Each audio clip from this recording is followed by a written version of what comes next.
गुरु ब्रह्म महिमा अलेख शरण। नमस्कार दर्शक वृंद, आपण मानंकु आजिर राशिफल कार्यक्रम मु एस कुमार स्वागत जनाऊँगी। प्रतिदिन निजर राशिफल जानिबा पाई गुरुकृपा यूट्यूब चैनल को सब्सक्राइब करंतु और पाखरे थिबा बेल आइकन को प्रेस करी ऑल नोटिफिकेशन ऑन करी दियंतु, जहा फଳରେ आमे जेतेबेले वीडियो अपलोड करिवो प्रथमे आपण वीडियो देखि पारिबे। आमर यही वीडियो रे आपण संपूर्ण पंचांग सहित मेष ठारू मीन पर्यंत 12 गोटी राशिर राशिफल विषय रे जानि पारिबे। वीडियो को दयाकरी शेष पर्यंत देखंतु। वीडियोटी भल लागिथिले वीडियो को लाइक करंतु एवं आपणक प्रियजन पाखु शेयर करी जणांतु।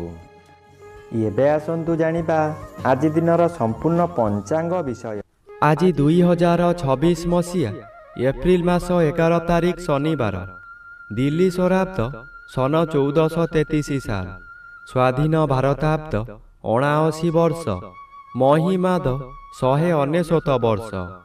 उत्कल गजपति श्री श्री गजपति दिव्यसिंहदेव महाराजांकर 69 अंक। सौरस्व चैत्र मास 28 दिन, चांद्रमते बैशाख कृष्ण पक्ष नवमी तिथि रात्रि 9 घंटा 20 मिनिट पर्यंत। आजिर सूर्योदय विरजा क्षेत्र को 5 घंटा 33 मिनिट, मीन लग्न 3 दंड 29 लिता गते उदय। आजिर सूर्यास्त विरजा क्षेत्र को 5 घंटा 58 मिनिट, कन्या लग्न 4 दंड 55 लिता गते अस्त। आज मकर चंद्र 60 दंड, उत्तराषाढ़ नक्षत्र दिवा 10 घंटा 51 मिनिट पर्यंत। एहा परे श्रवणा नक्षत्र। आज जन्मित शिशुर मकर राशि, शूद्रवर्ण नरगण, दिवा 10 घंटा 51 मिनिट गते देवगण। आज मृत व्यक्तिर 2 पाद पुष्कर दोष, दिवा 10 घंटा 51 मिनिट गते 1 पाद पुष्कर दोष। निषिद्ध खाद्य आज लाउ भोजन निषेध अटे। आजिर अमृत जोग दिवा 9 घंटा 33 मिनिट गते 12 घंटा 44 मिनिट मध्य एवं रात्रि 12 घंटा 23 मिनिट गते 1 घंटा 59 मिनिट मध्य। आजिर महेंद्र जोग नाही। आजिर काल बेला प्रातरु दिवा 7 घंटा 7 मिनिट मध्य एवं अपराह्न 4 घंटा 36 मिनिट गते 5 घंटा 58 मिनिट मध्य। आजिर 12 बेला दिवा 1 घंटा 23 मिनिट गते 2 घंटा 59 मिनिट मध्य। आजिर काल रात्रि अस्तरु रात्रि 7 घंटा 32 मिनिट मध्य एवं शेष रात्रि 3 घंटा 51 मिनिट गते 5 घंटा 32 मिनिट मध्य। आजिर राहु काल पूर्वाह्न 9 घंटा ठारू 10 घंटा 30 मिनिट मध्य। आज सिंह राशि घात चंद्र दिवा 10 घंटा 51 मिनिट गते कन्या राशि घात नक्षत्र, रात्रि 9 घंटा 20 मिनिट मध्य सिंह राशि घात तिथि। वृष राशि, सिंह राशि और कन्या राशि घात 12। प्रिय बंधुगण, एबे आसंतु जानिबा मेष ठारू मीन पर्यंत 12 गोटी राशिर राशिफल विषय रे। राशि चक्रर प्रथम राशि मेष राशि। आज मेष राशि जन्मित व्यक्ति मानक सकाशे 10म स्थान रे चंद्र गोचर करुथिबारु शुभ फल प्रदान करिबे। आज आपणक कर्म क्षेत्र रे उच्चतर पाह्या को उन्नीत हेबे। एही समय रे नूतन कर्म मध्य मिली पारे। जे कोनोसी काम करंतु तहिरे सफलता निश्चय मिलिबो। उपरिस्थ ऑफिसरଙ୍କ ठारू प्रशंसा मान मिलिबो, प्रतिष्ठा लाभ करिबे। आज आपणक कार्य देखि साथी कर्मचारी माने आपणकु अनुकरण करिबे और सफलतार सूत्र शिक्षा करिबे। एबे आसंतु जानिबा राशि चक्रर द्वितीय राशि वृष राशि विषय रे। आज वृष राशि जन्मित व्यक्ति मानक सकाशे घात 12 अशुभ और 9म स्थान रे चंद्र गोचर करुछंती अशुभ फल प्रदान करिबे। आज आपणकर पितृपीड़ा और गुरुजन पीड़ा देखा देव। जेउ आड़े जिबे आपणकु लोक माने परिहास करिबे। जेउ लोक आपणकु सम्मान देउथुले ସେହି ଲୋକମାନେ ପରିହାସ କରିବେ। ଆପଣଙ୍କର ଦୋଷ ଦୁର୍ବଳତା ସବୁ ପଦାରେ ପଡ଼ିଯିବ। ଘୋର ଅପମାନରେ ଜର୍ଜରିତ ହୋଇ ମଥା ବିଚଳିତ ହୋଇଯିବ। ଏବେ ଆସନ୍ତୁ ଜାଣିବା ରାଶିଚକ୍ରର ତୃତୀୟ ରାଶି ମିଥୁନ ରାଶି ବିଷୟରେ।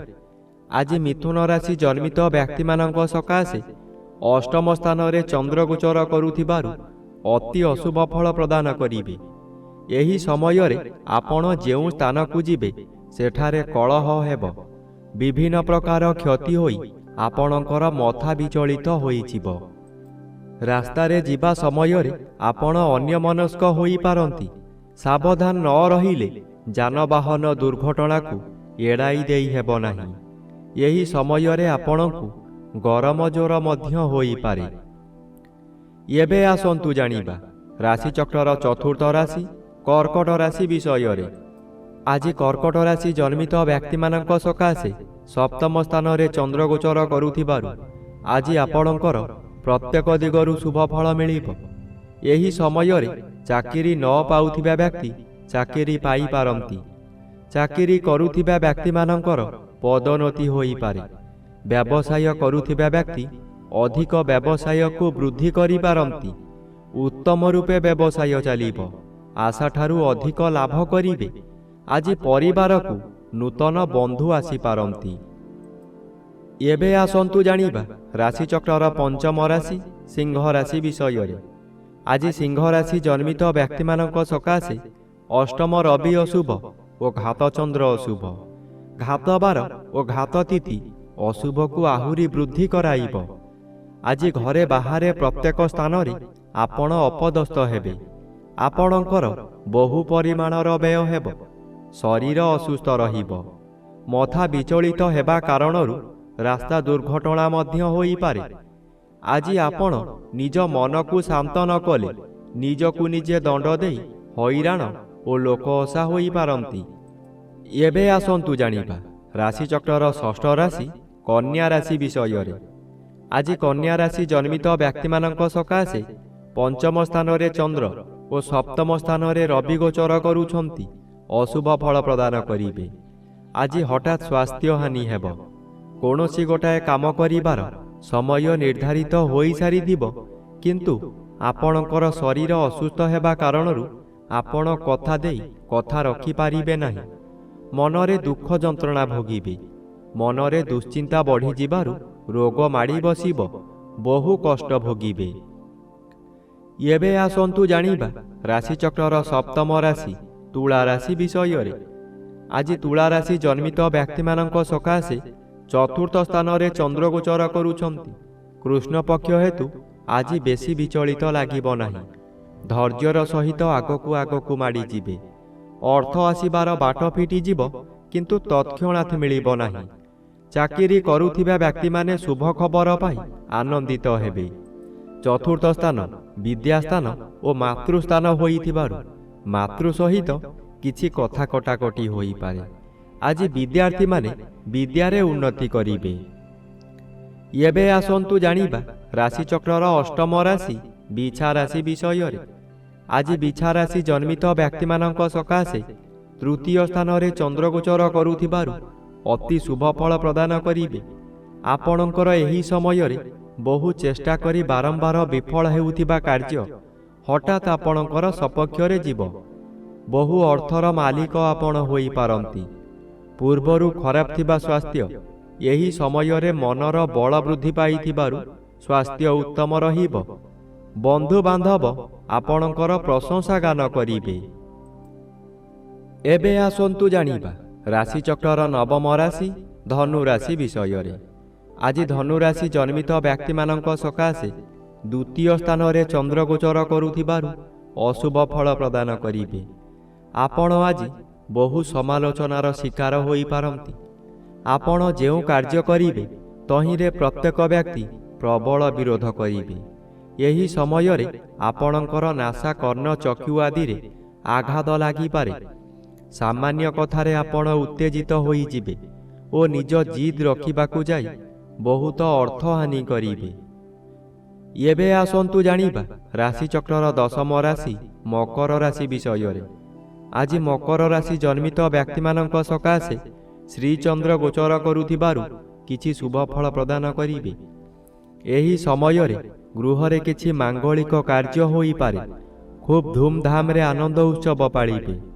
ନିଜ ପାଖରେ ଅର୍ଥ ଥାଉ କି ନଥାଉ ସ୍ୱାଦିଷ୍ଟ ଭୋଜନ କରି ନିଜେ ଭୋଜନ କରିବା ସହିତ ପରିବାର ଲୋକଙ୍କୁ ଖୁଆଇ ଆନନ୍ଦ ଅନୁଭବ କରିବେ। କିନ୍ତୁ ଆଜି ଦିନରେ କଦାପି ନୂତନ ଗୃହାରମ୍ଭ କିମ୍ବା ଗୃହ ପ୍ରତିଷ୍ଠା କରନ୍ତୁ ନାହିଁ। ଏହା କଲେ ଜୀବନ ସାରା କଳହ ଲାଗି ରହିବ। ଏବେ ଆସନ୍ତୁ ଜାଣିବା ରାଶିଚକ୍ରର ଏକାଦଶ ରାଶି କୁମ୍ଭ ରାଶି ବିଷୟରେ।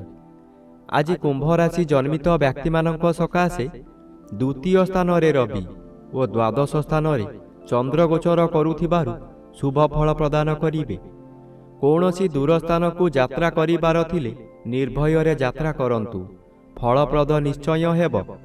ଆଜି ସମୟରେ ପ୍ରାୟତଃ ପଦଯାତ୍ରା ଆପଣଙ୍କ ପକ୍ଷେ ଶୁଭଙ୍କର ହେବ। ଆୟ ପରିମାଣରେ କିଛି ଉନ୍ନତି ଆସିବ। ବ୍ୟବସାୟରେ ସଂଯତ ରହିଲେ ଓ ମିଠା କଥାମାନ କହିଲେ ଭଲ ଆୟ ହେବା ସହିତ ଗରାଖ ସହିତ ଭବିଷ୍ୟତ ସକାଶେ ବ୍ୟବସାୟ ଭଲ ହେବ। ଏବେ ଆସନ୍ତୁ ଜାଣିବା ରାଶିଚକ୍ରର ଦ୍ୱାଦଶ ବା ଶେଷ ରାଶି ମୀନ ରାଶି ବିଷୟରେ। ଆଜି ମୀନ ରାଶି ଜନ୍ମିତ ବ୍ୟକ୍ତିମାନଙ୍କ ସକାଶେ ଏକାଦଶ ସ୍ଥାନରେ ଚନ୍ଦ୍ରଗୋଚର କରୁଛନ୍ତି, ଶୁଭ ଫଳ ପ୍ରଦାନ କରିବେ। ଆଜି ଆପଣ ବହୁ ଦିନରୁ ଯେଉଁ କାର୍ଯ୍ୟ ସକାଶେ ଅପେକ୍ଷା କରିଥିଲେ ତାହା ଆଜି ନିଶ୍ଚୟ ପୂରଣ ହେବ। କୌଣସି ଅଫିସରଙ୍କର ସାକ୍ଷାତ ପାଉନଥିଲେ, ଏବେ ତାଙ୍କ ସହିତ ସାକ୍ଷାତ ହେବ। ତାଙ୍କ ସହଯୋଗରେ ଆପଣ ବହୁ ନୂତନ କାମ ପାଇ ଉପକୃତ ହେବେ। ଆଜି ଆପଣ ନୂତନ ଅଳଙ୍କାରମାନ ବ୍ୟବହାର କରିବେ। ପରିବାର ଆପଣଙ୍କୁ ସପୋର୍ଟ କରିବ।